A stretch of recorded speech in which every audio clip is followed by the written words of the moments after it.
Welcome back to the Disneyland Beat. Today we're going to do a deep dive into some history and hidden secrets at the happiest place on Earth. Today we're going to tackle a big topic, the transformation of Frontierland at Walt Disney World's Magic Kingdom. With plans to drain the rivers of America, retire the iconic Liberty Square riverboat, and introduce two new Pixar Cars-themed attractions, one can't help but wonder, are these changes in line with Walt Disney's original vision? Are we losing a piece of history in the process? Let's take a look. When Walt Disney first conceptualized Frontierland, he envisioned a place where guests could step back in time and experience the American frontier.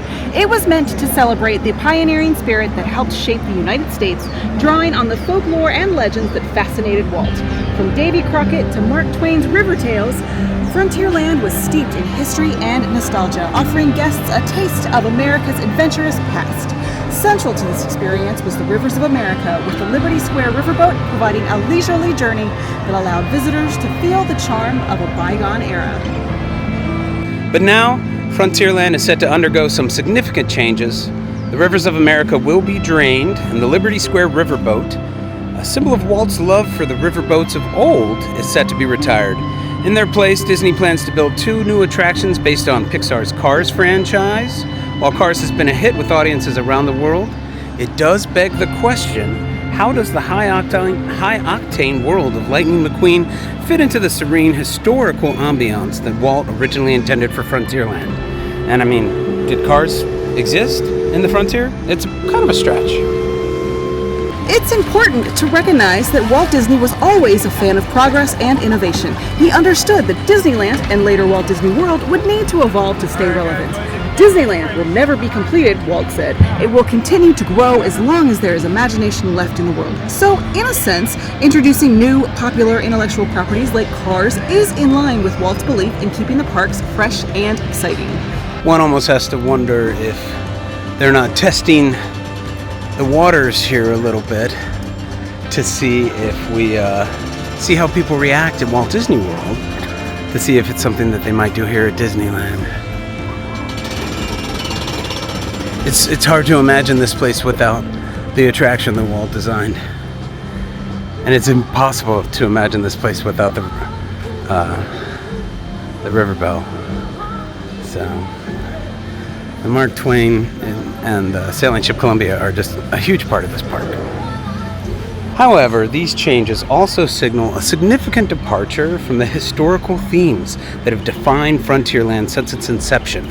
Disneyland was a place where you could experience the past and the dreams of the future. The decision to drain the Rivers of America and remove the Liberty Square riverboat marks the end of an era that directly ties to Walt's original vision for these parks.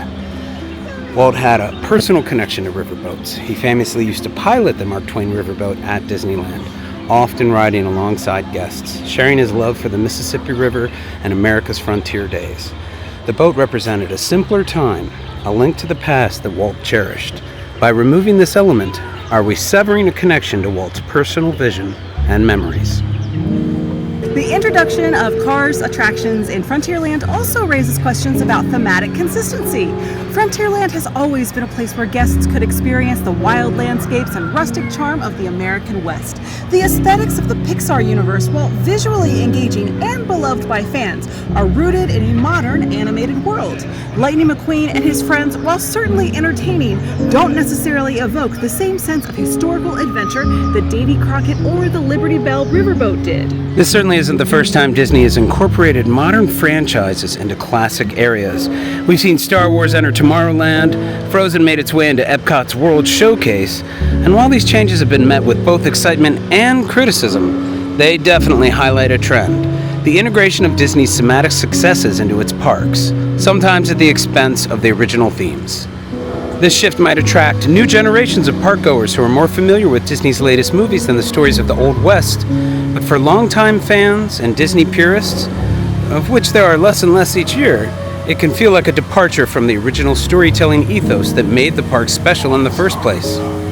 Walt Disney once said, "I think what I want Disneyland to be most of all is a happy place. A place where everyone, young and old, could find something to smile about and to be amazed by." And perhaps this remains true with the introduction of Cars attractions. They might bring joy to countless families, introducing new generations to the magic of Disney. But as we look at the shifting landscape of Frontierland, we should also ask ourselves, how do we balance progress and innovation with preserving the unique magic and history that Walt Disney himself dreamed of?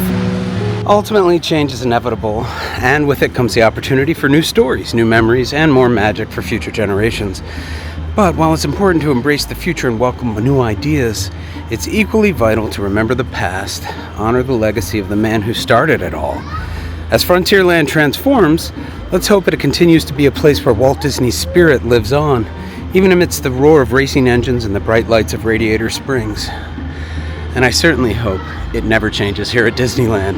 Pirates Lair on Tom Sawyer's Island in the rivers of America is probably the largest footprint with the smallest amount of capacity.